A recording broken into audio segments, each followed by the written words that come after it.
Molecules. तो इसके बारे में आज हम डिस्कस करेंगे। तो ये जो सेशन हमारा चल रहा है दैट इज़ ये जो लेक्चर सीरीज़ चल रही है MDK 2023 की, तो उसमें ये हमारे पास लास्ट लेक्चर है, ठीक है, अकॉर्डिंग टू PMDC सिलेबस। दिस इज़ माइक्रो मॉलिक्यूल्स, चूँकि जो और ये हमारे पास जो चैप्टर होता है, जिस चैप्टर से हमारे पास लिया गया सिंध बोर्ड में, ये हमारा चैप्टर 10 होता है। This is actually chemistry of life. अगरचे इसके बाद चैप्टर 11 भी हमारे पास है, केमिकल इंडस्ट्रीज़ इन पाकिस्तान, लेकिन उससे जो है वो आपके PMDC सिलेबस के अंदर कोई इंक्लूड नहीं है कुछ भी, तो उसको हम लीव कर सकते हैं, क्योंकि अब टाइम है नहीं कि हम उसको देखें। तो बस ये लास्ट लेक्चर है, that's chapter 10 chemistry of life. तो इसको माइक्रो मॉलिक्यूल्स कहा जा रहा है। तो पहले थोड़ा सा मैं आपको इसका इंट्रोडक्शन दे देता हूँ, टॉपिक्स जो है वो, उसके बाद फिर फाइनली हम MCQs को पास पेपर के सॉल्व करेंगे इसके। तो देखो बेटा, माइक्रो मॉलिक्यूल्स 2 वर्ड से निकला है। दिस इज़ माइक्रो और मॉलिक्यूल्स,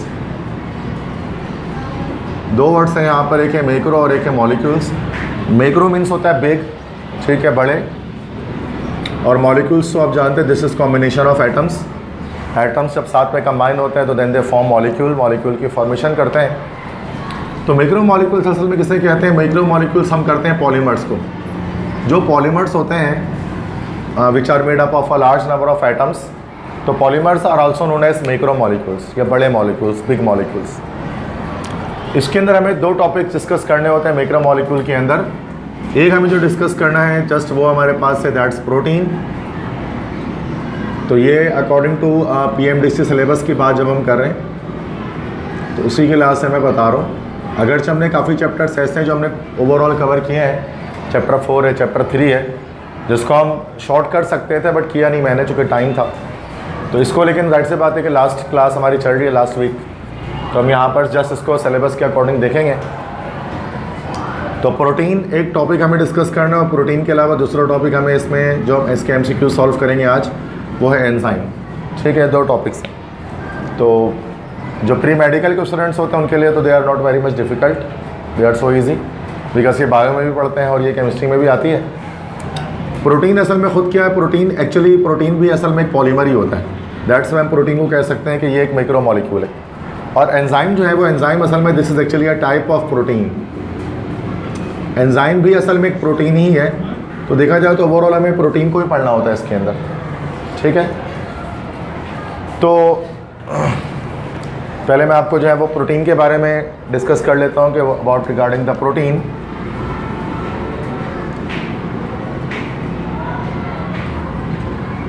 देखो प्रोटीन क्या है? प्रोटीन असल में हमारे पास this is actually a nutrient. ये न्यूट्रिएंट है। न्यूट्रिएंट वो मॉलिक्यूल्स होते हैं जो आपकी बॉडी को एनर्जी प्रोवाइड करते हैं और आपकी बॉडी फंक्शनलिटी में मदद करते हैं। ऐसे कंपाउंड्स, ऐसे मॉलिक्यूल्स न्यूट्रिएंट कहलाते हैं, ग़िज़ाइयत। प्रोटीन एक न्यूट्रिएंट है, या प्रोटीन असल में एक पॉलीमर है। प्रोटीन का जो वर्ड निकला है वो निकला हमारे पास है प्रोटियोस से, प्रोटियोस। और प्रोटियोस के मतलब होते हैं फर्स्ट, या इसको हम कह सकते हैं कि प्राइम इम्पोर्टेंस। जो सबसे इम्पोर्टेंट जो हमारे पास लाइक न्यूट्रिएंट होता है या माइक्रो मॉलिक्यूल है हमारी बॉडी की फंक्शनलिटी के लिए, दैट इज़ प्रोटीन।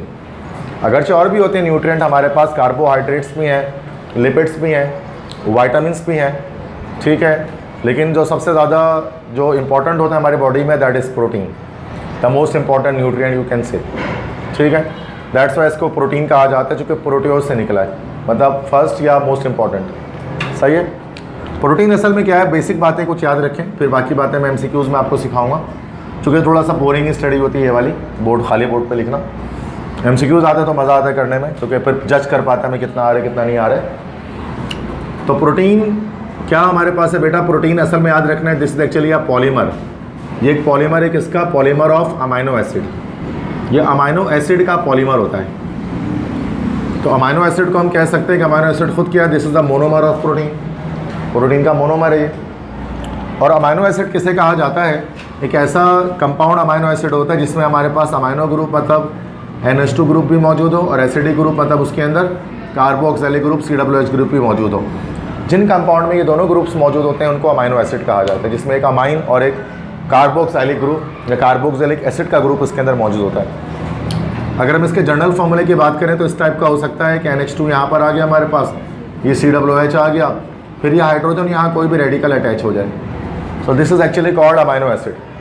तो this is a general formula of amino acid. ठीक है, अब अमाइनो एसिड हमारे पास, इसी के अमाइनो एसिड के जो पॉलीमर होता है वो हमारे पास कहलाता है प्रोटीन।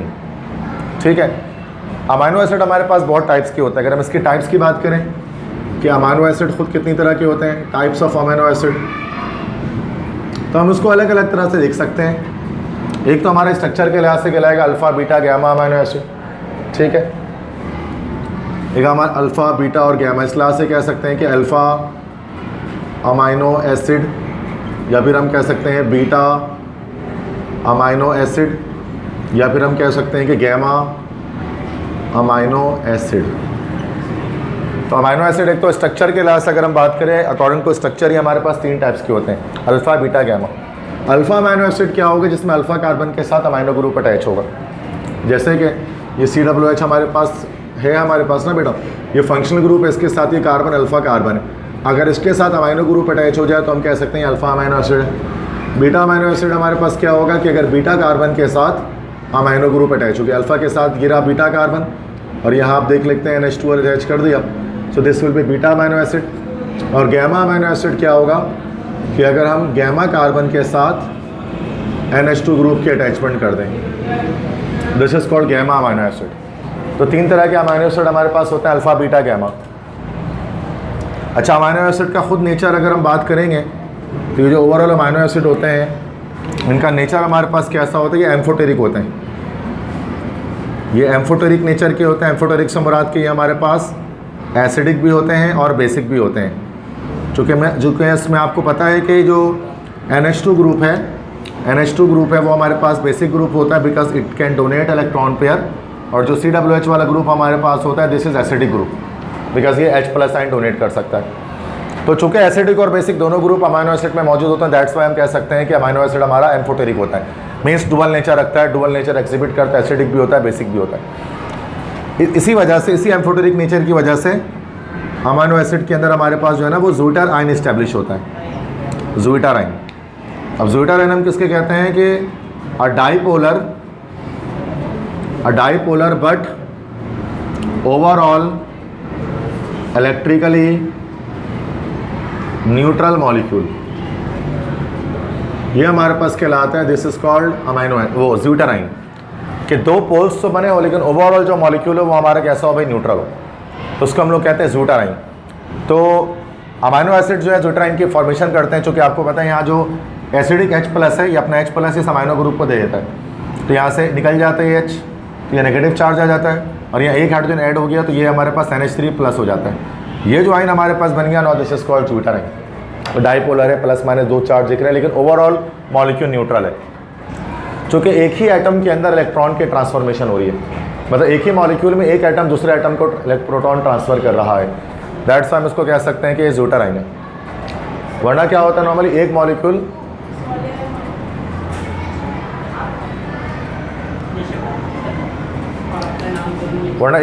क्या होता है, दूसरे मॉलिक्यूल को जो है वो ट्रांसफ़र कर रहा होता है। तो यहाँ पर एक ही एटम दूसरे एटम को एक मॉलिक्यूल के अंदर जो है वो अपना H+ ट्रांसफ़र कर रहा है। अच्छा, इसी तरह से हम अमाइनो एसिड्स को और भी तरह से डिफ़ाइन कर सकते हैं। ABC अगर मैं कर दूँ उसको, तो हम इसके नेचर के लिहाज से भी हम उसको डिफ़ाइन कर सकते हैं। जैसे एक हमारे पास कहला सकता है लाइक कि एसिडिक अमाइनो एसिड भी हो सकता है, एसिडिक अमाइनो एसिड। एक हमारे पास कहलाता है बेसिक अमाइनो एसिड, और एक हमारे पास कहलाता है न्यूट्रल अमाइनो एसिड। ये बड़ी आसान सी बात है कि अगर एसिड और बेसिक ग्रुप अगर सेम तादाद में हो तो हम उसको कहते हैं एसिडिक अमाइनो एसिड। मतलब कि जितना NH2 ग्रुप है उतना ही COOH ग्रुप होगा, तो हम कह सकते हैं कि वो एसिडिक अमाइनो एसिड है। बेसिक अमाइनो एसिड कौन सा होगा बेटा, जब NH2 ग्रुप की तादाद ज़्यादा होगी COOH ग्रुप से, और अगर मॉलिक्यूल में COOH ग्रुप, सॉरी एसिडिक में क्या होता है, गलत कह दिया, COOH ज़्यादा होगा NH2 से।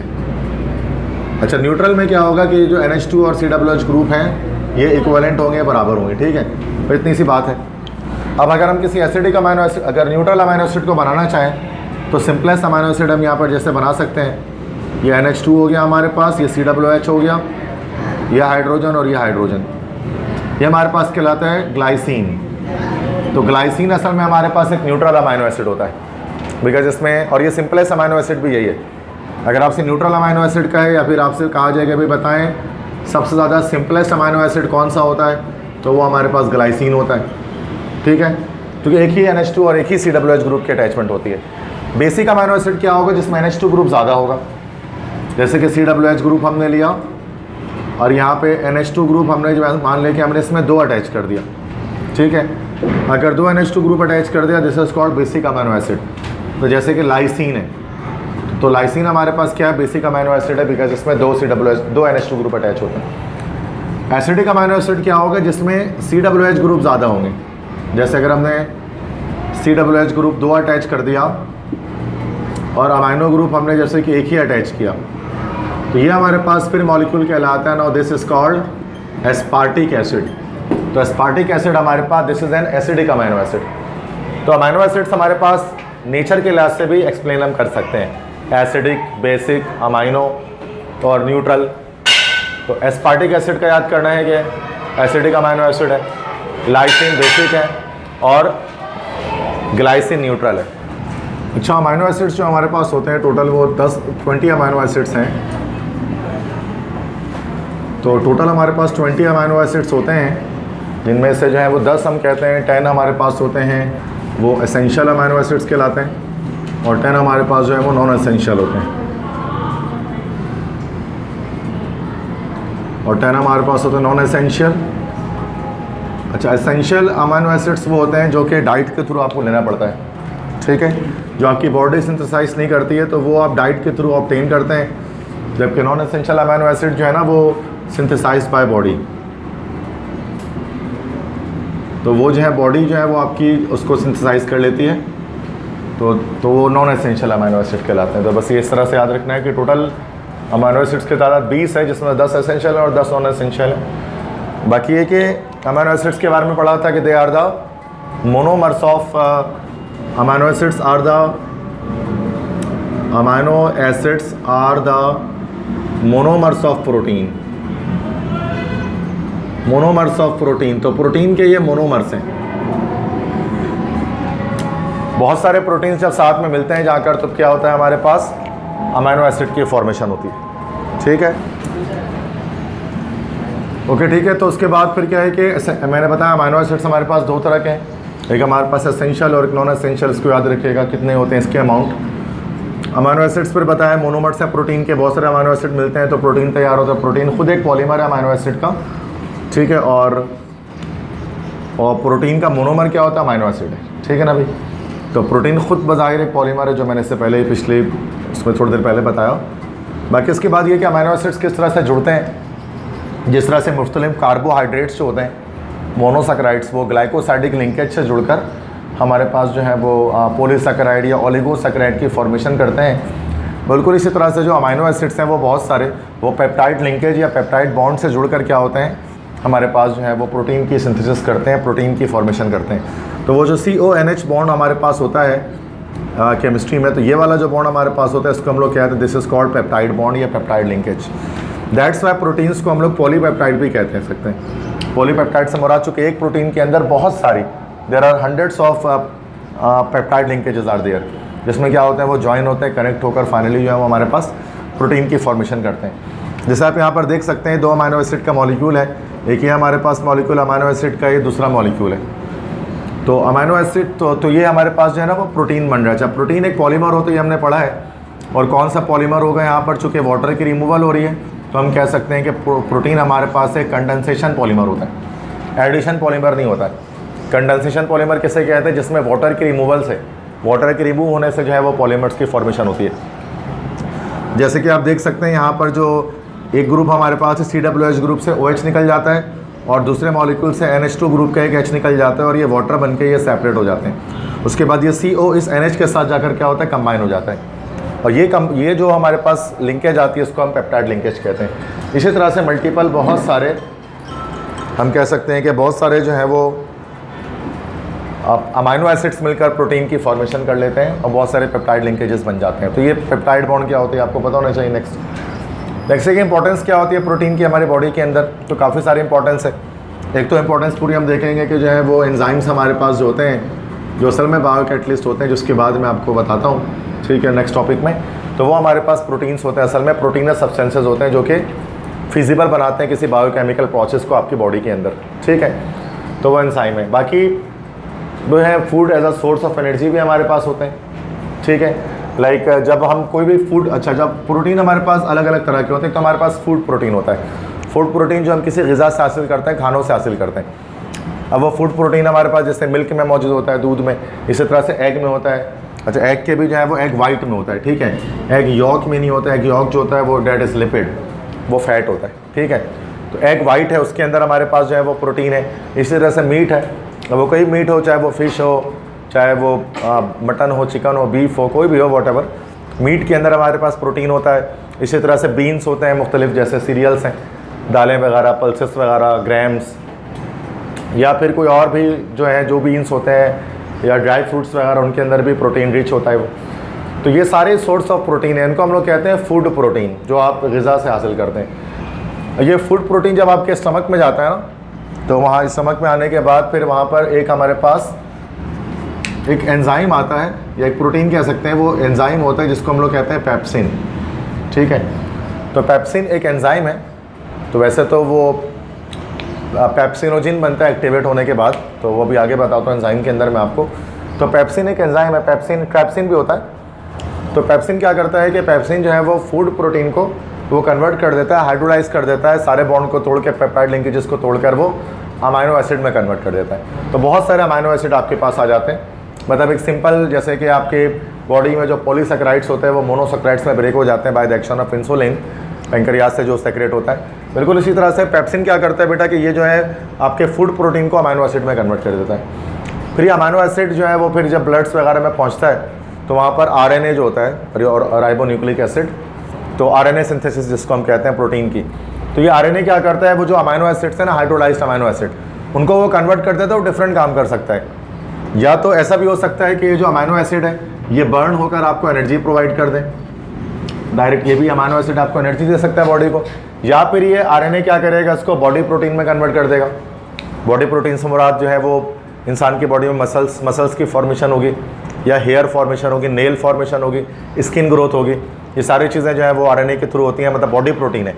ये जो नेल्स हैं या जो आपकी हेयर्स हैं, ये भी प्रोटीनस पार्ट होते हैं बॉडी के, ठीक है, बट वो बॉडी प्रोटीन के लाते, वो आरएनए कन्वर्ट करता है इसको। इसी तरह से ये भी हो सकता है कि जो है वो प्रोटीन इसलिए मोस्ट इंपॉर्टेंट होता है कि अगर आपकी बॉडी फैट्स में या कार्बोहाइड्रेट्स में या ऑयल में अगर लो है, मतलब उसकी ज़रूरत कमी या पूरी नहीं हो रही है, तो वो जो अमाइनो एसिड है ना, वो फर्दर इन बाकी कंपाउंड्स में भी चेंज होकर बाकी न्यूट्रिएंट्स की कमी को पूरा कर सकता है। दैट्स हम कह सकते हैं कि प्रोटीन जब अगर आप टेक कर रहे हैं तो वह कंप्लीट फूड आप ले रहे हैं, क्योंकि बाकी तमाम न्यूट्रिएंट्स जो है ना वो प्रोटीन की कमी को पूरा नहीं कर पाते हैं। लेकिन प्रोटीन जो है ना वो एक ऐसा न्यूट्रिएंट है जो बाकी तमाम न्यूट्रिएंट की कमी को बॉडी में पूरा कर सकता है by converting into different forms, ठीक है। तो ये मैंने सिंपल आपको बात बताई कि लाइक अमाइनो एसिड और प्रोटीन को एक साथ आपको पढ़ना पड़ेगा जब प्रोटीन की बात आएगी, तो ठीक है। बाकी फेडरल बोर्ड में इसमें लोग पढ़ते हैं प्राइमरी, सेकेंडरी, टर्शरी स्ट्रक्चर्स होते हैं हमारे पास प्रोटीन्स के, ठीक है। तो वो उसको करने की नीड खास है नहीं, ठीक है, वो आएगा नहीं, ठीक है। इसके बाद हम डिस्कस करते हैं एंजाइम।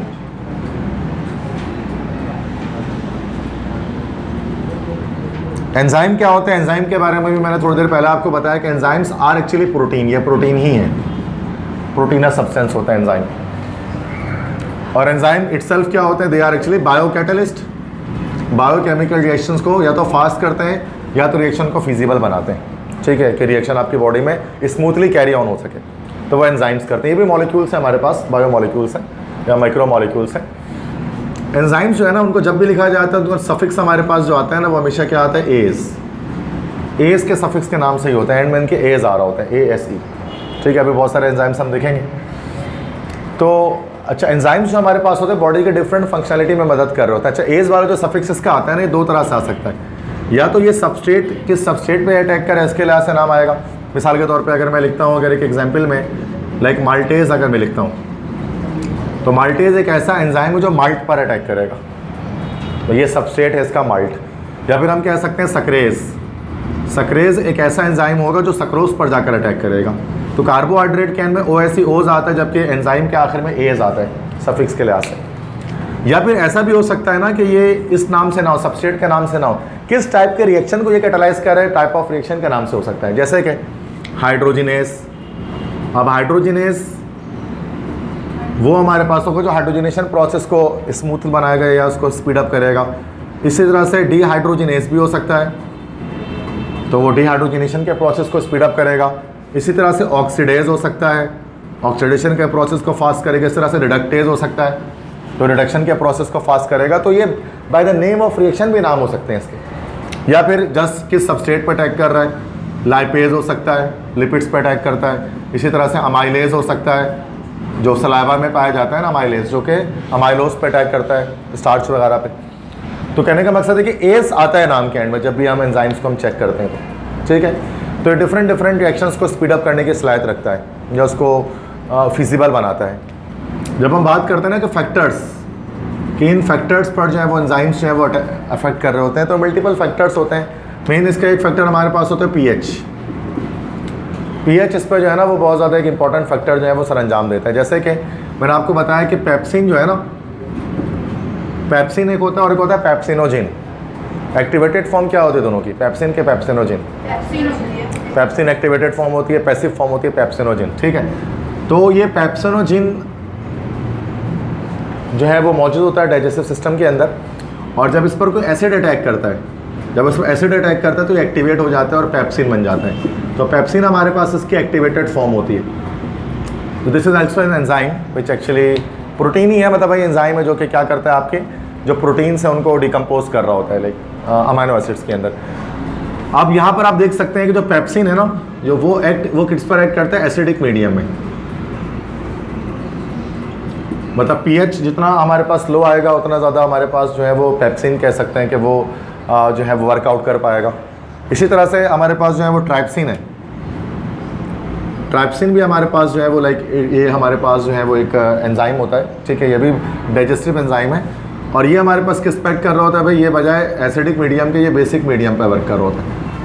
तो बेसिक मीडियम होती है तो ट्राइप्सिन की एक्शन होती है। तो देखा जाए तो डिफरेंट हर एक एंजाइम का ना डिफरेंट एक पीएच होता है जिस पर वो एक्टिवेट हो रहा होता है। तो एक तो ये एक फैक्टर होता है हमारे पास के पीएच का फैक्टर। एक फैक्टर हमारे पास टेम्परेचर का फैक्टर भी होता है कि टेम्परेचर डिफरेंट टेम्परेचर करने पर क्या होता है कि हमारे पास एंजाइम्स जो है वो डिफरेंट तरह से बिहेव करते हैं। जैसे कि लो टेम्परेचर अगर हम करें, लो टेम्परेचर पर क्या होता है कि जो एंजाइम्स जो है ना बिकम्स इनएक्टिव, वो इनएक्टिव हो जाते हैं। इनएक्टिव से मुराद कि उनकी एक्टिविटी लॉस कर देते हैं वो। लेकिन जब टेम्परेचर मतलब हमेशा के लिए परमानेंटली नहीं करते हैं, टेम्पोररी करते हैं, और जब टेम्परेचर हाई होता है तो वो दोबारा से वो एक्टिव हो जाते हैं, ठीक है। एक्टिविटी उनकी दोबारा बहाल हो जाती है। लेकिन ये अगर हाई टेम्परेचर अगर हम करते हैं 55 डिग्री सेंटीग्रेड है सुपर टेम्परेचर, तो एंजाइम्स क्या करते हैं, फिर enzymes lost their activity permanently, तो वो अपनी एक्टिविटी को परमानेंटली लॉस कर देते हैं, फिर वो दोबारा से एक्टिवेट नहीं हो सकते। तो एक तरह से टेम्परेचर भी फैक्टर करता है एंजाइम के एक्शन पर। एक ऑप्टिमम टेम्परेचर होता है जिस पर एंजाइम एक्ट कर रहे होते हैं। लो टेम्परेचर पर इनएक्टिव हो जाते हैं टेम्पोरली, और हाई टेम्परेचर पर परमानेंटली वो एक्टिव हो जाते हैं, ठीक है। और हर एक एंजाइम का अपना एक ऑप्टिमम टेम्परेचर होता है जिस पर वो एक्शन दे रहा होता है। तो दो फैक्टर्स हैं मेन जिसको हम कह सकते हैं कि एंजाइम जिस पर डिपेंड कर रहे होते हैं एंजाइम एक्टिविटी। एक हमारा पीएच होता है, एक हमारा टेम्परेचर होता है। और याद रखें एंजाइम के आखिर में एज आता है, बायो कैटलिस्ट होते हैं, प्रोटीन का ही पार्ट होता है, इसके अंदर प्रोटीन होते हैं। और इसके जो नाम होता है वो दो तरह से हो सकता है, या तो सबस्ट्रेट के नाम पर किस पे अटैक कर रहा है उसके लिहाज से हो सकता है, या फिर किस टाइप के रिएक्शन को ये कैटलाइज कर रहा है उसके लिहाज से नेम रिएक्शन का हमारे पास आ सकता है। पसंद में आ गई? तो ये कुछ बेसिक डेफिनेशन मैंने आपको बताया एंजाइम्स के ऊपर ना कि क्या चीज़ें हैं। बाकी जो एमसीक्यूज़ आएंगे तो उस पर डिटेल में बात करेंगे, आधा नहीं। तो फर्स्ट एमसीक्यू से स्टार्ट करते हैं। तो ये lysine is a dash amino acid, ये नाम्स में आया 2019 में। तो लाइसिन जो है वो एक अमाइनो एसिड है, आई यानी इन आ रहा होता है अक्सर अमाइनो एसिड्स के एंड में। तो लाइसिन कौन सा अमाइनो एसिड हमारे पास है, बेसिक अमाइनो एसिड है। मैंने अभी आपको बताया 2 NH2 ग्रुप होता है और 1 COOH ग्रुप होता है। तो ये नस्ट में आया था 2015 में, नम्स में आया था 2019 में। That's basic amino acid. Second है amino acids are prepared by, तो ये भी नस्ट किया 2015 का। अमाइनो एसिड्स कैसे बनाए जाते हैं, तो नम्स का जो टेस्ट आया ना जो कल या परसों शायद हुआ था, तो दैट वाज सो इजी ना, अगर आपने उसको चेक किया है मेडिकल वालों ने, नम्स का जो टेस्ट हुआ अभी परसों, तो दैट वाज सो इजी। उसकी केमिस्ट्री तो बहुत ही आसान है। हाँ मेरिट हाई हो जाता है नम्स कैस की वजह से, 90s में चले जाता है। टेस्ट ही इतना आसान बनाते हैं, जबकि वो फेडरल है, वो फिर भी आसान बना देते हैं। वो फेडरल बुक उठाते ही नहीं है, वो ऐसे बेसिक सवाल डाल देते हैं, तो आपको लगेगा सिंध बोर्ड से बना हुआ है पूरा। तो वो जानबूझ के आसान करते हैं नम्स के टेस्ट को। तो amino acids are prepared by, देखो इसके लिए आसान तरीका एलिमिनेशन मेथड पे चलो। देखो विलियमसन सिंथेसिस तो हो नहीं सकता, क्योंकि विलियमसन सिंथेसिस से हम लोग क्या करते हैं बेटा, ईथर बनाते हैं। डाउस मेथड हो नहीं सकता, क्योंकि इससे हम लोग क्या करते हैं, फिनॉल बनाते हैं। सेबेटियर सेंडेंट सिंथेसिस हो नहीं सकता, सेबेटियर सेंडेंट से हम लोग जो है वो अल्कीन्स बना रहे होते हैं by the hydrogenation of alkenes and alkynes. तो इसका मतलब जो बच गया हमारे पास आंसर वही है, स्टैकर्ड सिंथेसिस। ये फेडरल बोर्ड में होता है, जो आया भी नेक्स्ट में आया, तो बस ये सिंपल स्टैकर्ड सिंथेसिस, इससे जो है वो अमीनो एसिड को प्रोड्यूस करते। तो ये एलिमिनेशन भी काम आ जाते हैं कभी कभार हमारे, जो हम जो बिल्कुल गलत आंसर होता है उनको हटा देते हैं, तो हम खुद ब खुद सही आंसर तक पहुंच जाते हैं। भले आपने कभी नाम भी ना सुना होगा इसका, ना मैंने आपको पढ़ाया, स्टैकर्ड सिंथेसिस। थर्ड है amino acids is usually known by dash. Amino acids को अक्सर किस नाम से पहचाना जाता है? Common name, both, IUPAC name, none? Common name. इसका आंसर हमारा जो है कॉमन नेम हो जाएगा, क्योंकि अमीनो एसिड्स को नॉर्मली ना इसका IUPAC नेम नहीं दिया जाता, जैसे लाइसिन, ग्लाइसिन, एस्पार्टिक एसिड, हम इस तरह से उसको नाम दे रहे होते हैं, मतलब हम कॉमन नेम ही दे रहे होते हैं उसका। देखिए मैंने भी जब आपको नेम बताया अभी आपको डिफरेंट अमीनो एसिड का, तो मैंने कॉमन बताया आपको, IUPAC किसी का नहीं बताया कि ये लॉन्ग चेन बनाओ, ये वाला कम नाम आ सकता है उसका कुछ ना कुछ, लेकिन दिया नहीं जाता है। कॉमनली उसको कॉमन नेम में ही लिखते हैं, याद करने पड़ते हैं उनके नाम। जैसे 20 अमीनो एसिड है तो कुछ बच्चे 20 के 20 याद कर लेते हैं, वैसे इसकी नीड नहीं है। नेक्स्ट क्वेश्चन 4 है, which of the following is neutral amino acid? इसमें से न्यूट्रल अमीनो एसिड कौन सा है? जैसे ग्लाइसिन तो न्यूट्रल है, फेडरल बोर्ड में इसको हम लोग देते हैं ग्लाइसिन, जो सबसे सिंपलेस्ट अमीनो एसिड मैंने बनाया था। एलेनिन जो होता है ना, वो भी एक न्यूट्रल अमीनो एसिड है।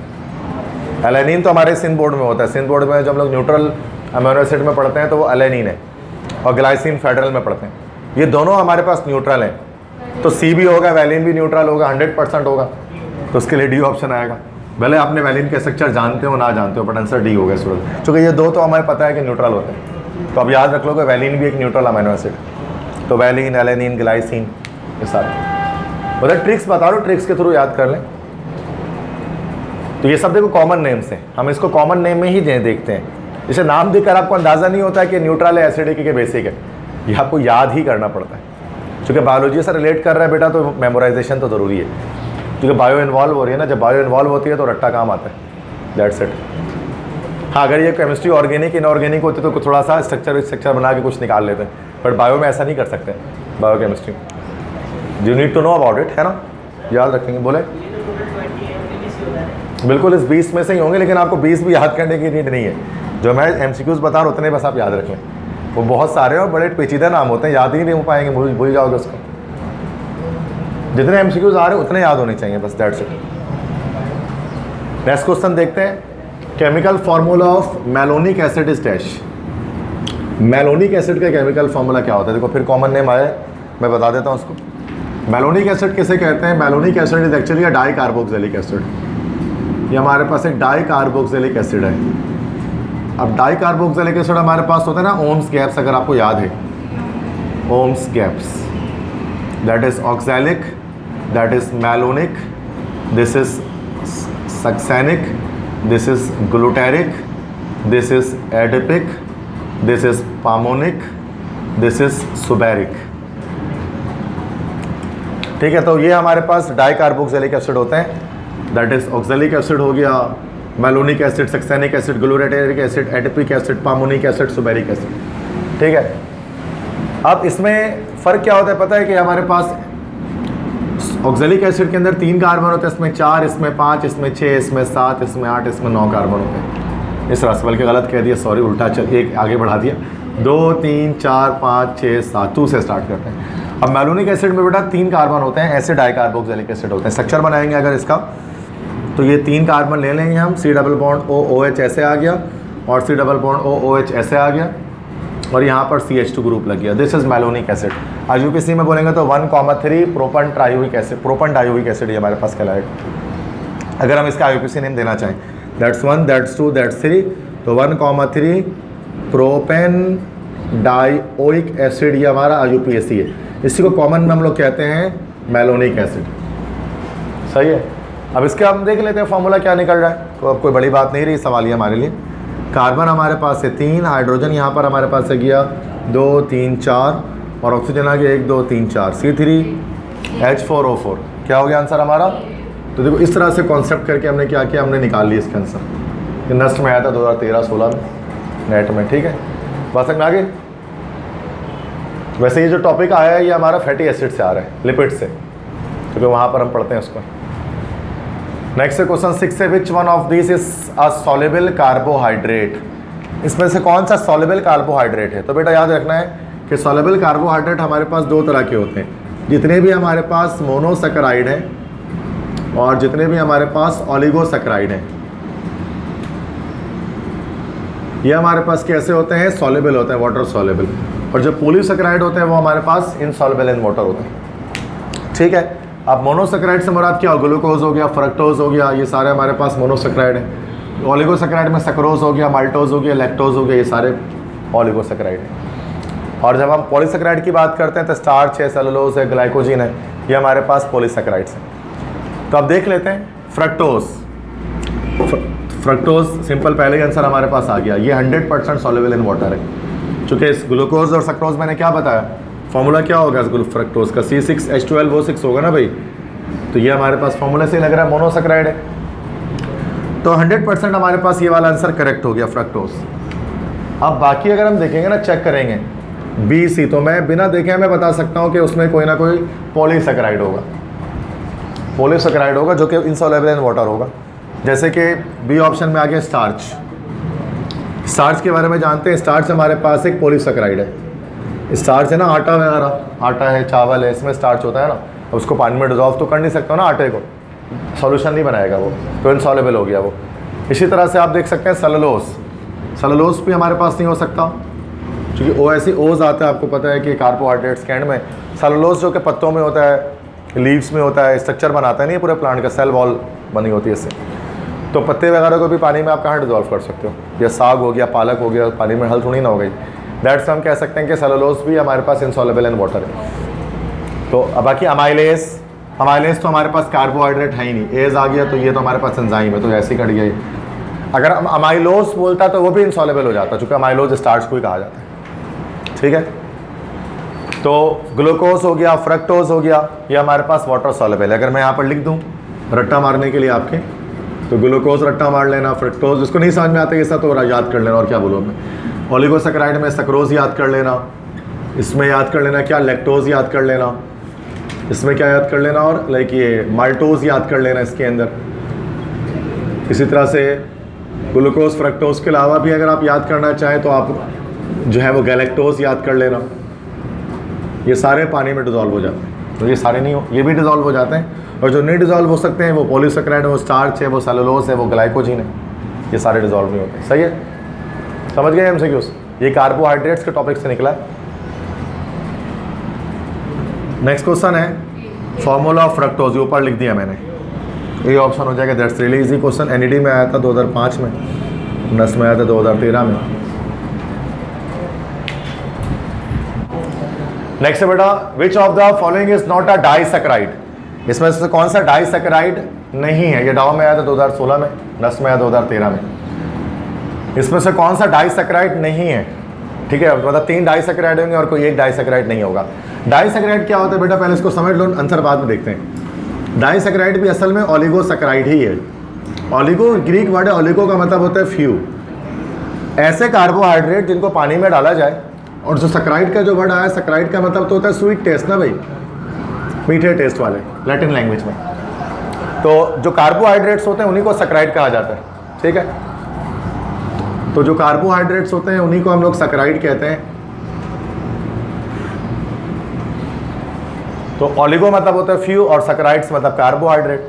ऐसे कार्बोहाइड्रेट्स जिनको पानी में डालने पर वो 2 से 10 शुगर यूनिट्स में ब्रेक हो जाए, 2 to 10 सिंपल शुगर यूनिट्स में ब्रेक हो जाए, तो उनको कहा जाएगा कि भाई वो ओलिगोसैकेराइड है।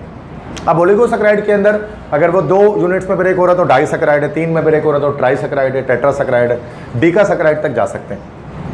अब जो डाइसैकेराइड है ना, जो 2 यूनिट में ब्रेक होते हैं, उसमें हमारे पास फेमस हमारे पास अगर मैं लिखूँ ना डाइसैकेराइड में, एक तो हमारा सबसे मशहूर है दुनिया में सक्रोज, सबसे मशहूर डाइसैकेराइड, जो दो किससे मिलकर बनता है, ग्लूकोज और फ्रक्टोज से मिलकर बनता है। ये ग्लाइकोसाइडिक बॉन्ड से जुड़े होते हैं ये। इसी तरह से अगर हम बात करते हैं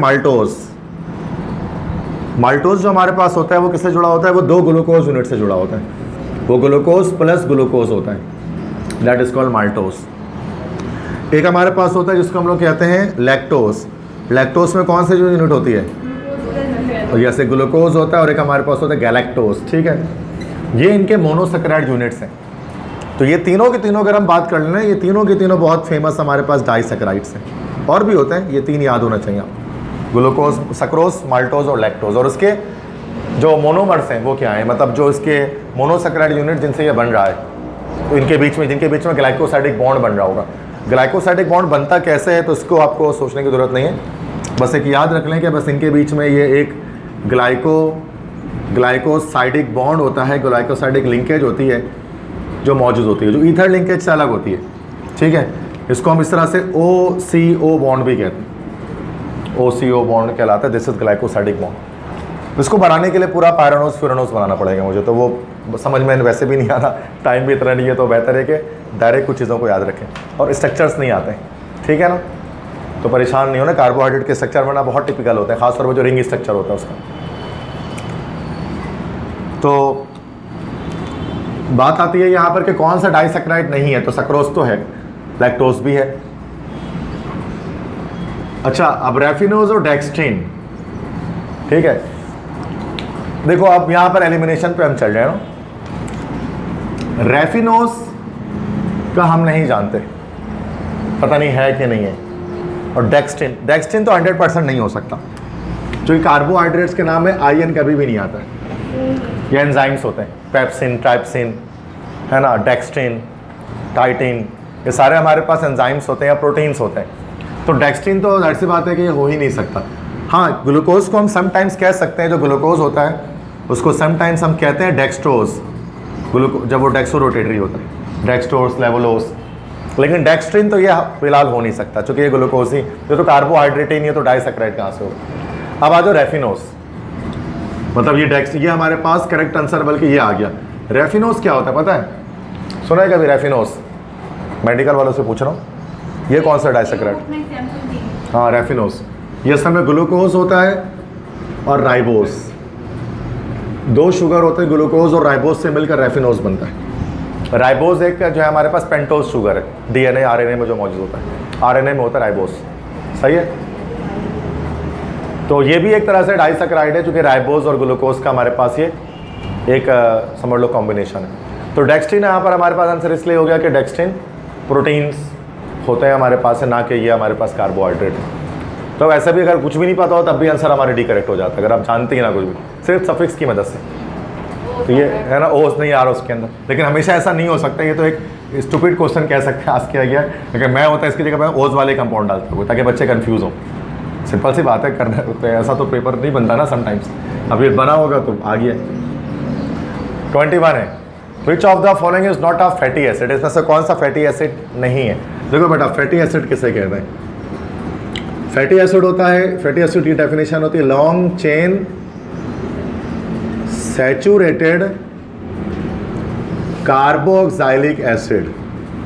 तो फैटी एसिड असल में कार्बोक्सिलिक एसिड ही होते हैं, लेकिन इसमें 2 कैरेक्टरिस्टिक होती है बेटा। सबसे पहली बात तो सैचुरेटेड, कार्बन कार्बन के बीच सिर्फ सिंगल बॉन्ड होना चाहिए, ठीक है। अनसैचुरेटेड भी हो सकते हैं, चलो सैचुरेटेड को हटा देते हैं फिलहाल, क्योंकि वो ऑयल में भी तो आ सकता है ना, तो ओके, बस सिर्फ ये कर लेते हैं long chain saturated acid, long chain carboxylic acid. Long chain से मुराद क्या है कि कार्बन की तादाद 10 से ज़्यादा हो, 10 से कम ना हो। स्टेरिक एसिड है, पाल्मिटिक एसिड है, ये हमारे पास फैटी एसिड्स होते हैं। अब 10 से ज़्यादा कार्बन एटम होंगे तभी हम कह सकते हैं कि वो फैटी एसिड है, वरना नहीं है। अब फिर एलिमिनेशन में चलना होगा, जैसे कि palmitic acid, stearic acid, oleic acid, ये फैटी एसिड है, फिनाइल एसिटिक एसिड नहीं है, लेकिन जैसे कि आप नहीं जानते, तो इसमें भी हम ट्रिक से चल सकते हैं। जैसे phenyl acetic acid correct answer होगा। रीज़न क्या है पता है, जब हम इसका स्ट्रक्चर बनाएंगे ना, एसिटिक एसिड क्या होता है, CH3COOH, क्या यही है एसिटिक एसिड, पक्का, इसमें क्या करो, एक हाइड्रोजन यहाँ पर हटा कर क्या करो, फिनाइल ग्रुप अटैच कर लो। मतलब फिनाइल ग्रुप से मुराद क्या अटैच कर लो, C6H5 अटैच कर लो। ये हो गया हमारा फिनाइल एसिटिक एसिड। तो टोटल के बन 6, 7 और एक 8, 8 ही कार्बन एटम आ रहे हैं, 10 से ज़्यादा तो नहीं है ना भाई। दैट्स वाई हमारा आंसर ए करेक्ट हो गया, फिनाइल एसिटिक एसिड। मतलब बाकी को देखने की जरूरत ही नहीं, क्योंकि बाकी कॉमन नेम में आ रहे हैं जिनका स्ट्रक्चर आप बना नहीं सकते। अब पाल्मिटिक एसिड है, स्टेरिक एसिड है, ओलिक एसिड है, ये सब फैटी एसिड्स होते हैं। जैसे हमारे पास स्टेरिक एसिड है C17H35 COOH, तो ये हमारे पास 10 से ज़्यादा कार्बन एटम है। बाकी ओलिक एसिड और पाल्मिटिक में भी 10 से ज़्यादा कार्बन एटम आते हैं। ये हमारे पास फैटी एसिड है। लेकिन अगर आपको नाम नहीं भी आता था तो आप इस डेफिनेशन से सिर्फ आप ए को लगा सकते थे, तो 10 से कम कार्बन एटम इसके अंदर है। बाकी का भले आपको ना पता हो तो फर्क नहीं पड़ता। क्लियर है यहाँ तक बात? तो हर एक सवाल को सॉल्व करने के 2 तरीके होते हैं। एक पढ़ने वाला बच्चा, उसको तो पता ही होता ही है, और एक नहीं पढ़ने वाला बच्चा ट्रिक से करता है, जिसकी नॉलेज इतनी अच्छी नहीं होती। मेरे तरह के स्टूडेंट जो होते हैं, हम तो ऐसे ही करते थे। हम तो इतना रट्टा नहीं मार सकते, तो हम तो इस तरह से एमसीक्यू सॉल्व करते थे और आंसर भी सही आता था हमेशा। तो दोनों तरह के बच्चे क्लासरूम में होते हैं। तो जीनियस बच्चे को जरूरत ही नहीं है इतनी फंकारी, वो डायरेक्ट बोलेगा सर ये तो ऐसी फैटी एसिड है, तो ये नहीं है, क्योंकि वो पढ़ा होता है पैल्मिटिक, स्टेरिक, ओलिक, उसको पता होता है ये फैटी एसिड की मेन एग्जाम्पल। तो बोलता है फोटो से, बोलता सर ये नहीं हो सकता। ठीक है, तो आप आंसर सही पहुँचना, आप जिस तरह से पहुँचें, डेस्टिनेशन मतलब आपकी जर्नी जैसे भी हो आंसर की, उससे फर्क नहीं पड़ता। डेस्टिनेशन सेम होनी चाहिए सबकी, मंजिल करेक्ट आंसर होना चाहिए। अब जिस तरह से आप पहुँचे आपकी मर्जी। क्वेश्चन 23 के नम्स में आया था 2019 में, the sugar unit in DNA molecule is dash. DNA molecule के अंदर शुगर यूनिट कौन सी होती है? अब देखो 2 होता है ना, एक RNA होता है और एक DNA होता है। RNA हमारे पास होता है राइबोन्यूक्लिक एसिड। इसमें जो शुगर हमारे पास यूज़ होता है वो क्या होता है बेटा? Ribose sugar. और राइबोस के बारे में आप जानते हैं, एक पेंटोस शुगर होता है ना। पेंटोस के मतलब इसमें 5 कार्बन एटम्स होते हैं, है ना। पायरानोज रिंग इसके अंदर बन रही होती है। तो मेडिकल वालों को पता है, उनको बताने की नीड नहीं है सारी चीज़ें। ठीक है, अब DNA की जब हम बात करते हैं, DNA का जो डबल हेलिक्स स्ट्रक्चर होता है, वाटसन क्रिक मॉडल जिसको हम कहते हैं, तो DNA के स्ट्रक्चर में भी शुगर मौजूद होता है। बाकी चीज़ें भी होती हैं, मतलब एक उसमें एक शुगर उसका एक पार्ट होता है, कंपोनेंट होता है। तो DNA को तो हम फुल फॉर्म में लिख सकते हैं, this is deoxy ribo nucleic acid. यही होता है ना भाई DNA, हेरिडिटी कैरियर जिसको हम कह सकते हैं। तो इसमें जो हमारे पास शुगर होता है ना, वो राइबोस नहीं होता, बल्कि वो क्या होता है, वो हमारे पास होता है डीऑक्सी राइबोस। अब यहाँ पर आंसर में एक मसला आ रहा है, CD मतलब A को तो हटा दो, RNA में होता है, लेकिन अब B, C और D क्या आंसर पता है आपको? C और B में से कोई एक आंसर बताओ मुझे क्या। अच्छा, तो वो तो दोनों सेम आ रहे। अच्छा, पेंटोस तो होगा नहीं, या तो C और या तो B ऑप्शन होगा, 2 डीऑक्सी राइबोस। ये हमारे पास शुगर होता है जो मौजूद होता है कि उसके अंदर DNA के अंदर। तो 2 में चॉइस लगा रहे थे, 50-50, तुक्का लग जाता तो लग जाता कोई भी। अब कोई 3 लगा देता, 3 डीऑक्सी राइबोस, तो वो गलत हो जाता। तो इसका आंसर 2 डीऑक्सी राइबोस है। याद कर ले इसको, ठीक है, जस्ट रिमेंबर। स्ट्रक्चर के लिहाज से 2 से मुराद जब हम इसकी नेमिंग करते हैं तो सेकंड कार्बन पे आता है oxygen, that's what 2 deoxy ribose. मैं स्ट्रक्चर पे बात नहीं कर रहा, ठीक है, वरना और टिपिकल हो जाएगा ना नीड है पायरानोज फ्यूरानोज स्ट्रक्चर्स को बनाने की आपको। फिर उसमें एनारोबिक कार्बन ये सब चीज़ बनानी पड़ते हैं, तो बड़ा मुश्किल है वो। अभी फ़िलहाल मैं चाह रहा हूँ कि आंसर सही आ जाए आपके पास, ठीक है। तो मसला बस अब एंड अप करने का टाइम है ना प्रिपरेशन का। अब थोड़ी ना हम नई नई चीज़ें सीखेंगे बैठ के, नई चीज़ें सीखने का टाइम ख़त्म हो चुका है, अब रिवीजन टाइम है जैसे, और कुछ भी नहीं है। FLPs को सॉल्व करें जितना ज़्यादा हो सके। अगर FLPs आपको, मैंने बोला भी था, अगर आपको रिक्वायर हो तो आप उससे PDF में FLPs ले लें। FLP कहते हैं फुल लेंथ पेपर्स जिसको हम कहते हैं, पूरे 200 नंबर के। MD कट वालों से कह रहा हूँ, 200 नंबर के पेपर सॉल्व करें, डेली एक पेपर लाजमी सॉल्व करें।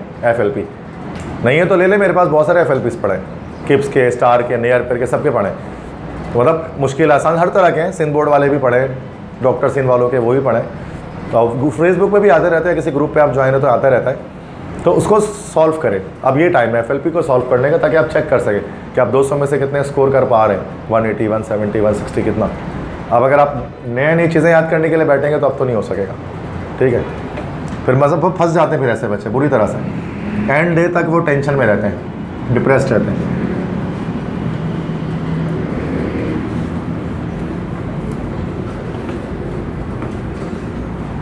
अगर कल भी क्लास करानी होगी तो हम FLP की सूरत में सॉल्यूशन करेंगे, फिर हम कुछ चैप्टर थोड़ी ना डिस्कस करेंगे, कुछ भी नहीं करेंगे, या कोई टेस्ट कंडक्ट कर लेंगे, ऐसा कुछ करेंगे, बताता हूँ मैं क्लास के एंड।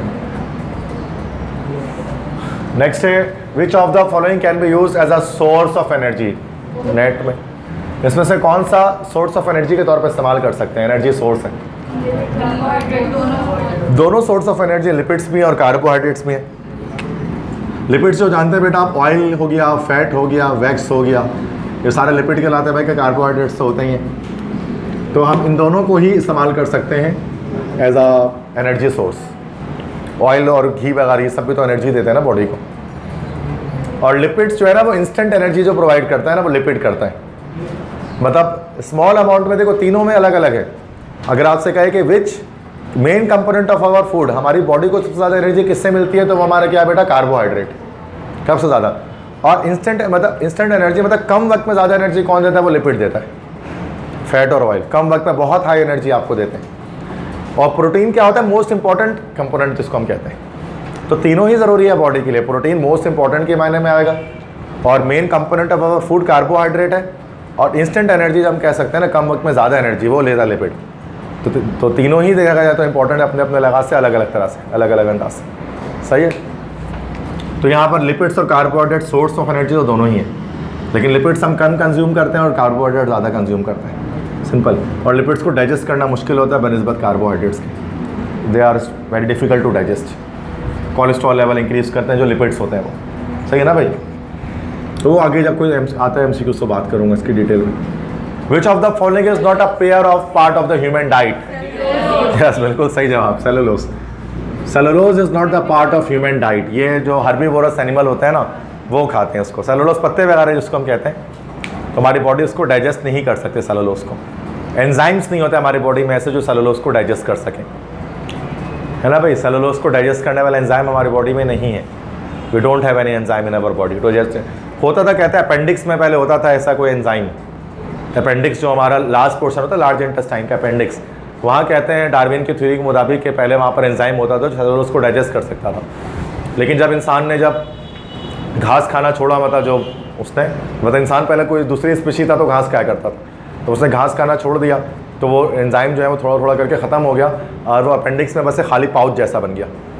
और उसमें फिर क्या होता है, समटाइम्स खाना जमा हो जाता है जिससे वो अपेंडिक्स का पेन प्रोड्यूस करता है। सुना होगा बायोलॉजी में, इसके अंदर अपेंडिसिट पूरी एक बीमारी होती है, वो होती है। तो सेलुलोज। अच्छा वैसे हम 19 क्वेश्चन में आते हैं। विच of the following enzyme is use for conversion of starch into glucose. बिल्कुल सिंपल सी बात है, अमाइलेज है।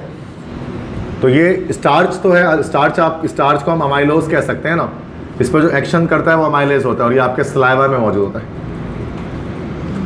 सलाइवरी ग्लैंड है ना, वो प्रोड्यूस करता है ना, उसमें सलाइवा के अंदर टाइलिन जो होता है ना, जिसको हम कहते हैं पिटाइल, पी साइलेंट होता है, टाइलिन कहते हैं। उसमें अमाइलेज होता है। अमाइलेज क्या करता है, वो स्टार्च को शुगर में कन्वर्ट करता है। तभी रोटी हम थोड़ी देर तक चबाते रहें तो मीठी लगनी शुरू हो जाती है। तो अब रोटी का तो टेस्ट नहीं होता वैसे कोई, लेकिन आप रोटी चबाते रहें उसको आप च्यू करते रहें ना, तो आफ्टर सम टाइम वो आपको उसका टेस्ट मीठा लगना शुरू हो जाएगा ऑटोमेटिकली।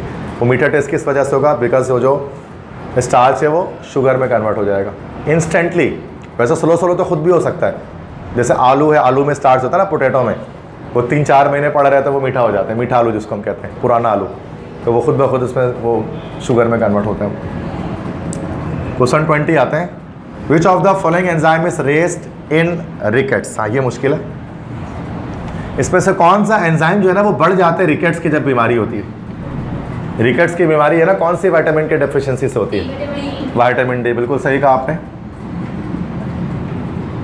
तो विटामिन डी की कमी से रिकेट्स हो जाता है। जब रिकेट्स जब इंसान को हो जाए ह्यूमन बॉडी में, तो कौन सी एंजाइम जो है ना वो बढ़ जाते हैं। ये नम्स में आया था 2020 में, फेडरल का, ये सिंध बोर्ड में नहीं पढ़ा होगा आपने, पढ़ा किसने, फेडरल नहीं पता, मैं बता देता हूँ आंसर। इसका आंसर होगा डी, अल्कलीन फॉस्फेटेज। तो अल्कलीन फॉस्फेटेज ये वो एंजाइम है जो बढ़ जाता है जब इंसान को रिकेट्स की बीमारी होती है। मेमोराइज करना पड़ेगा, सही है। तो नम्स का है तो चूंकि फेडरल से आया होगा तभी नम्स 2020 में आया। तो मसला आगे बढ़ते हैं। Question 25। Which of the following is not carbohydrate but it's formula is this. Very question Aga Khan में आता है AKU में।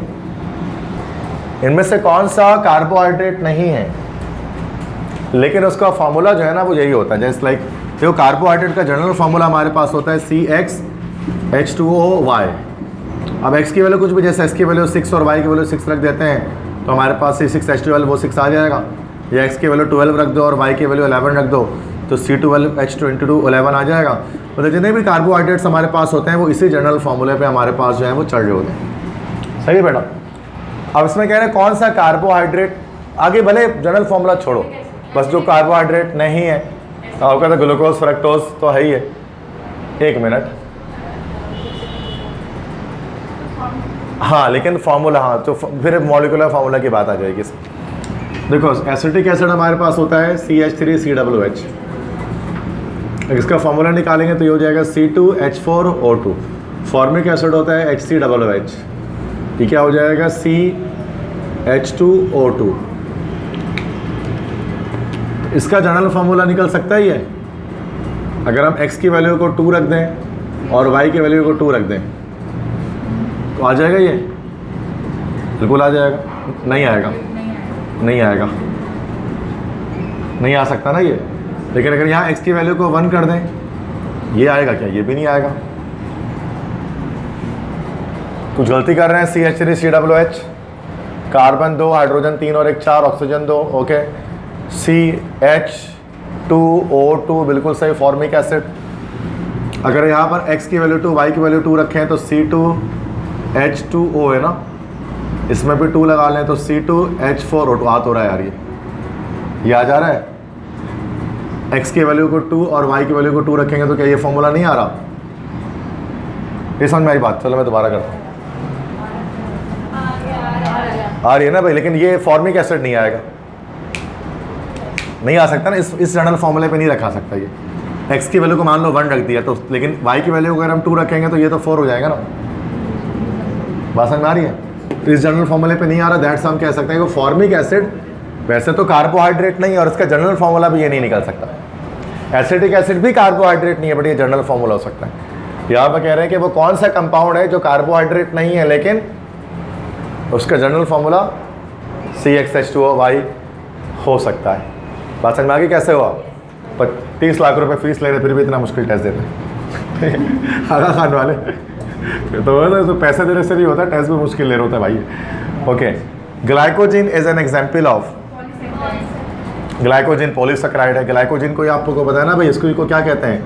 एनिमल स्टार्च कहते हैं इसको। कहाँ स्टोर होता है ये? लिवर और मसल्स में, बिल्कुल सही। और ग्लाइकोजिन किसका मोनोमर होता है? पॉलीमर है ना ये, ग्लूकोज का मोनोमर होता है, बिल्कुल अल्फा डी ग्लूकोज का। ठीक है, तो अल्फा डी ग्लूकोज का ये मोनोमर होता है ग्लाइकोजिन। तो वो जब फास्टिंग पीरियड में इंसान होता है तो फिर ये हाइड्रोलाइज होकर एनर्जी प्रोवाइड करता है। पता है सबको ये बात? गुड, चलो कॉन्सेप्ट हो यार तुम लोगों को। तो पॉलीसेकेराइड हो जाएगा, जो NED में आया 2017-19 में, AKU में आया। नेक्स्ट है पेप्टाइड लिंकेज, क्या अभी बताया था मैंने आपको? ये ऑप्शन ना, CONH, CO2 कहाँ से आ गया? दिस इज पेप्टाइड लिंकेज है, पेप्टाइड बॉन्ड जिसमें अमीनो एसिड जुड़कर प्रोटीन बनाते हैं, इसी लिंकेज से जुड़ते हैं ना, कंडेंसेशन पॉलीमर बनते हैं। क्लियर है?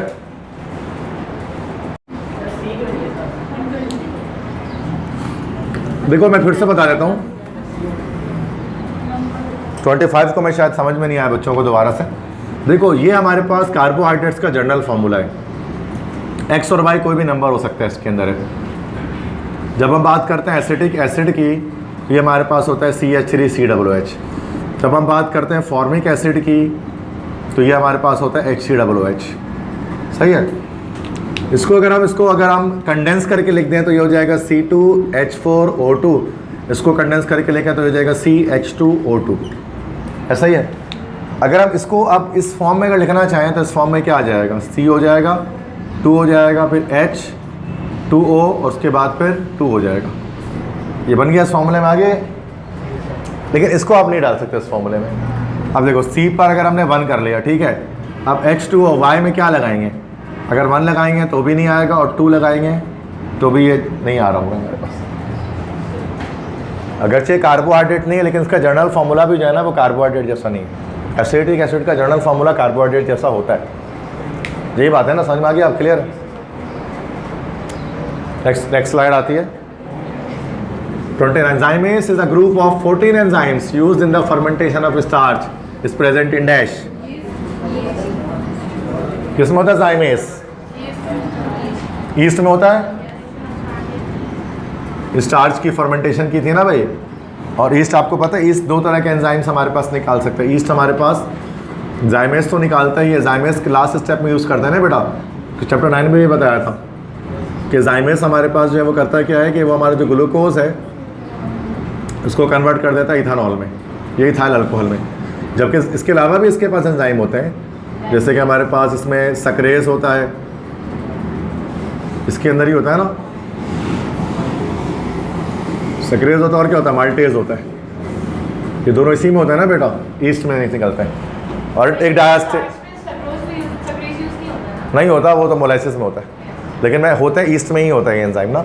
लेकिन जो माल्ट के अंदर फिर होता है डायस्टेज, तो वो एक अलग है, वो फर्स्ट स्टेप में यूज होता है स्टार्च के अंदर. तो जाइमेस हमारे पास, हम सिंध बोर्ड के लिहाज से 3 तरह के एंजाइम जाइमेस में है. यही तो कह रहे हैं 14 एंजाइम है, हमने 3 पढ़े हैं, सक्रेज, माल्टेज और जाइमेस. ठीक है, इसके अंदर 30 है. Dash is needed in thyroxine, the hormone of thyroid gland. Yes बिल्कुल, आयोडीन है तो पता है थायराइड के लिए सबसे मेन आयोडीन ही चाहिए होती है. दाव में आया तो 2012 में. थायरॉक्सिन, थायराइड जो है ना वो डेवलपमेंट वगैरह में मदद करता है. तो थायरॉक्सिन में जो है वो आयोडीन रेगुलेट करता है उसको. आयोडीन की कमी अगर बॉडी में हो जाए तो फिर थायराइड सही से काम नहीं करता. फिर थायराइड जो है ना वो गिल्टी जिसको हम बोलते हैं, कोई मसला आता है, मम्स वगैरह ये सब चीज़ें आती हैं. 32 है. Alanine, lysine and tryptophan are dash.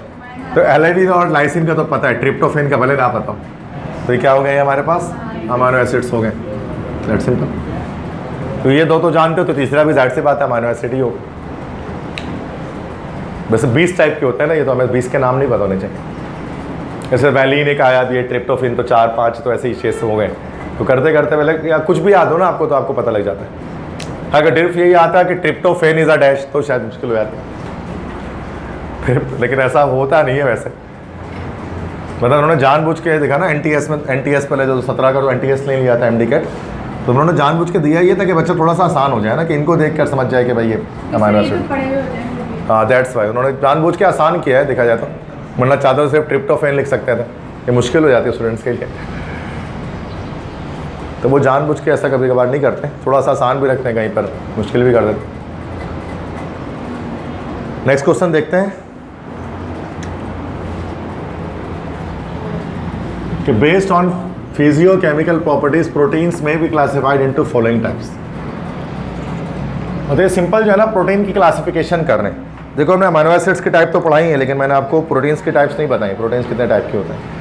तो प्रोटीन असल में 3 टाइप के होते हैं, सिंपल, कंपाउंड और ड्राइव.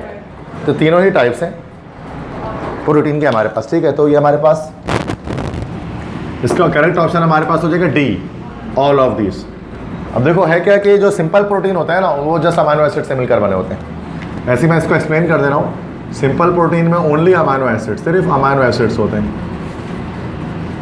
और कंपाउंड प्रोटीन में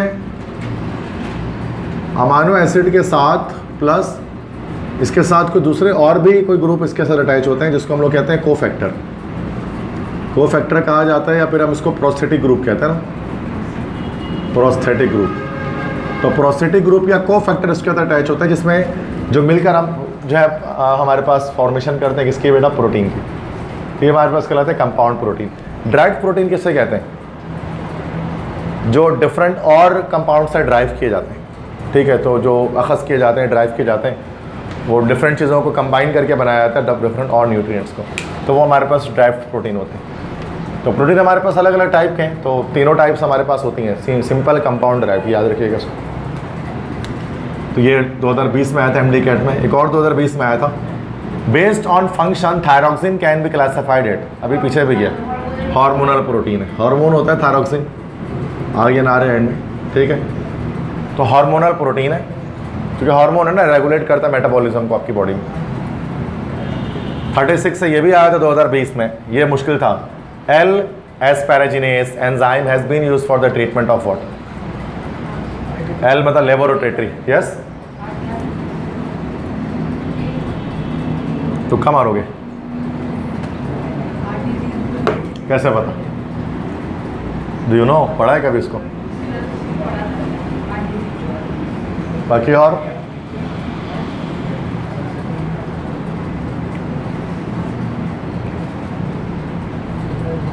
एल एस्पैराजिनेज, एल से मुराद यहाँ पर यह है कि लेबोरेटरी हो गई। द प्लेन पोलराइज लाइट को वो एंटी क्लॉकवाइज रोटेट करवाएगा। तो ये ऑप्टिकल आइसोमर है। डी एस्पैराजिनेज भी होता है, एल भी होता है। तो एज आ रहे हैं में तो एंजाइम है यकीनन। किसको ट्रीट करता है?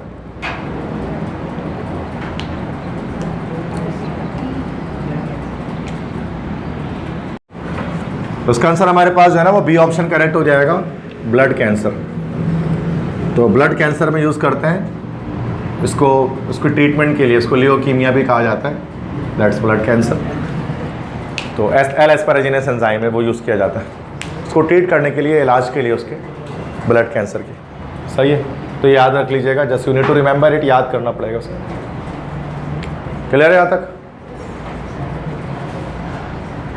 नेक्स्ट क्वेश्चन है, amino acid is not present in dash. Yes, बस बिल्कुल सही कहा, शुगर। शुगर तो कार्बोहाइड्रेट है, बीन्स में नहीं होते अमाइनो एसिड, शुगर में नहीं होते ना, ऐसी बात।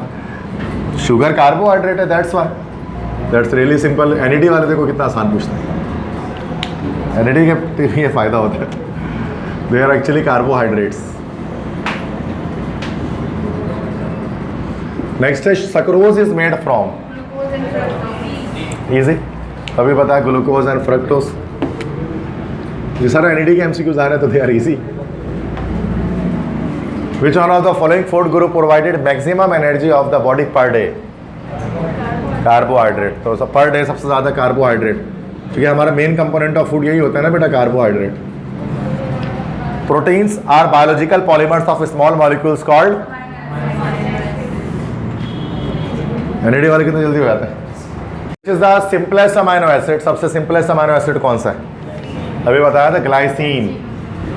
तो ये सिंपलेस्ट है, सबसे आसान तरीन अमाइनो एसिड। इस स्ट्रक्चर में बनाया था, इसका स्ट्रक्चर याद रख लेगा, इस तरह से NH2COOH ग्रुप बस एक होता है, बाकी hydrogen hydrogen. This is glycine, simplest amino acid है। बाकी एलेनिन सिंपलेस्ट नहीं है, न्यूट्रल होता है।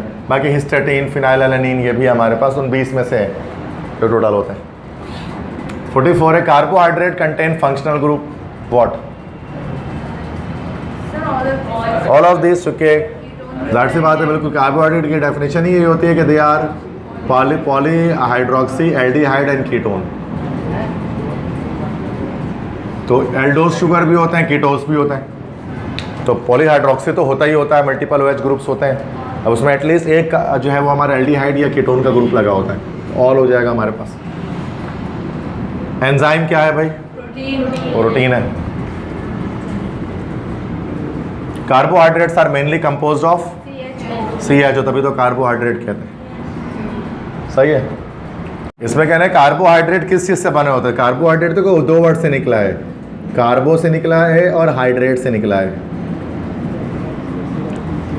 कार्बो का मतलब यहाँ पर है कार्बन और हाइड्रेट का मतलब होता है वाटर। तो कह रहे हैं कि कौन कौन से एलिमेंट्स होते हैं कार्बोहाइड्रेट में? तो कार्बन, हाइड्रोजन, ऑक्सीजन, ये कॉमा लगा हुआ है इसमें। एल्डिहाइड ग्रुप को शो नहीं कर रहा है, ये शो कर रहा है 3 एलिमेंट्स होते हैं यार ग्लूकोज, फ्रक्टोज, सक्रोज, माल्टोज, सबके फॉर्मूले में आपको तीनों मिलेंगे। सही है, समझ आ गई बात अब? तो वो CHO नहीं लिखा हुआ, C, H। नेक्स्ट क्वेश्चन है, प्रोटीन इज आर, ये तो आ गया, अभी पीछे भी गया था ना, एंजाइम।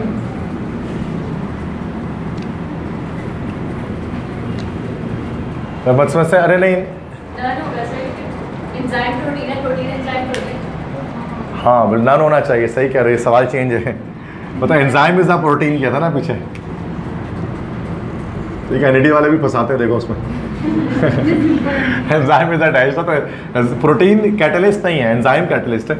और हर प्रोटीन कैटलाइज किया एंजाइम नहीं होता, सिंपल सी बात है। हाँ, हर एंजाइम कैटलिस्ट होता है। 48 है, long chain of carboxylic acid is called fatty acid. सही है, तो ये सी ऑप्शन। नेक्स्ट है, which of the following is true about protein? Protein के बारे में सही बात क्या है इसमें से?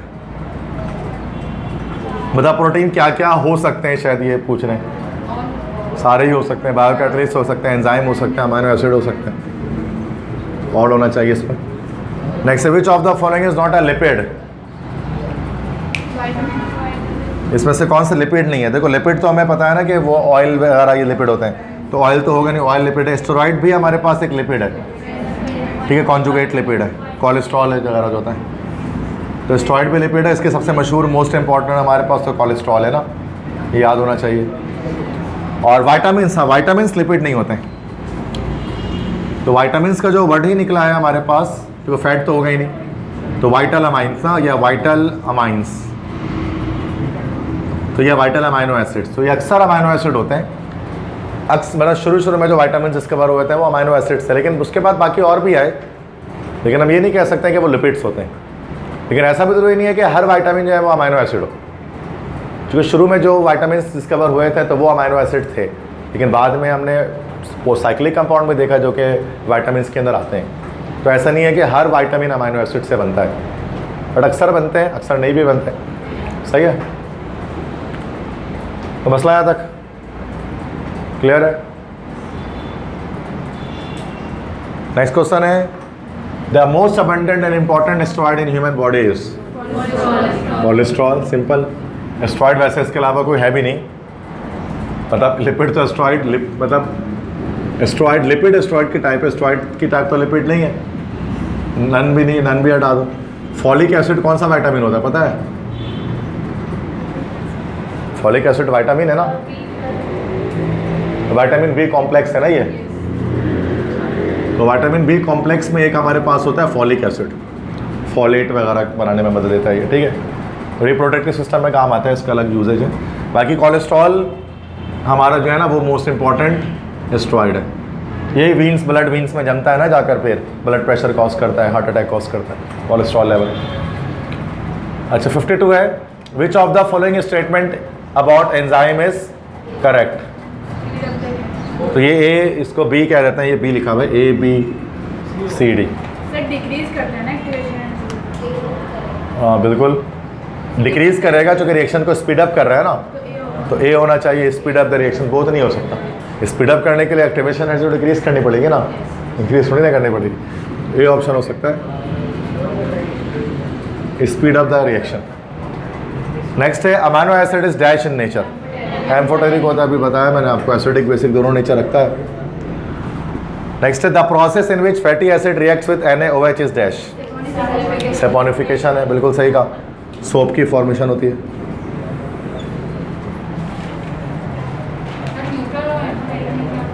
फर्क क्या न्यूट्रल और एम्फोटेरिक में, बता देता हूँ। न्यूट्रल कोई चीज़ होता है, न्यूट्रल का मतलब होता है कोई चीज़ नाइदर एसिडिक नॉर बेसिक, जो ना तो एसिडिक हो ना ही बेसिक हो, ऐसे चीज़ें न्यूट्रल होती हैं। और जो एम्फोटेरिक होता है तो वो बोथ एसिडिक एंड बेसिक, जो एसिडिक और बेसिक दोनों नेचर रखेगा उसको हम लोग कहेंगे दिस इज कॉल्ड एम्फोटेरिक। तो इसका दोनों नेचर होता है, एसिडिक भी होता है, बेसिक भी होता है, चूँकि दोनों ग्रुप्स हैं इसके अंदर, दैट्स वाई एम्फोटेरिक है। न्यूट्रल मतलब जो दोनों ही ना हो, ना एसिडिक हो ना बेसिक। समझ में आ गई बात? आगे बढ़ते हैं, खत्म है वो लास्ट है सिर्फ। Functional group in oils and fat is dash. Ester group होता है, ईथर,